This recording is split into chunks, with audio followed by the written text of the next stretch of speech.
রংপুরের কাউনিয়ায় অসহায় দুস্থ ও নানা শ্রেণী পেশার মানুষের মধ্যে শীতবস্ত্র হিসেবে কম্বল বিতরণ করেছেন রংপুরের কাউনিয়া উপজেলা বিএনপির আহ্বায়ক আলহাজ এমদাদুল হক ভরসা। জাতীয় সংসদ নির্বাচন আল্লাহ তাআলা আমাকে কবুল করে আমি আপনাদের কাছ থেকে কাজ করতে চাই।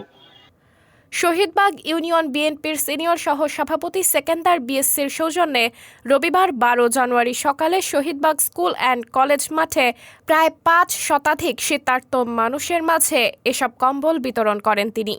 এ সময় উপস্থিত ছিলেন শহীদবাগ ইউনিয়নের বিএনপি সভাপতি আব্দুর রশিদ মণ্ডল, সিনিয়র সহ সভাপতি সেকেন্দার বিএসসি, সাধারণ সম্পাদক ও সাবেক চেয়ারম্যান আমজাদ হোসেন, সাংগঠনিক সম্পাদক মোহাম্মদ বাজু মিয়া, ইউনিয়ন বিএনপির সদস্য আব্দুল হামিদ, ফারুক আহমেদ, আজিজুল ইসলাম, নাজির আহমেদ বাবুসহ স্থানীয় বিএনপি ও এর অঙ্গ সংগঠনের নেতৃবৃন্দ।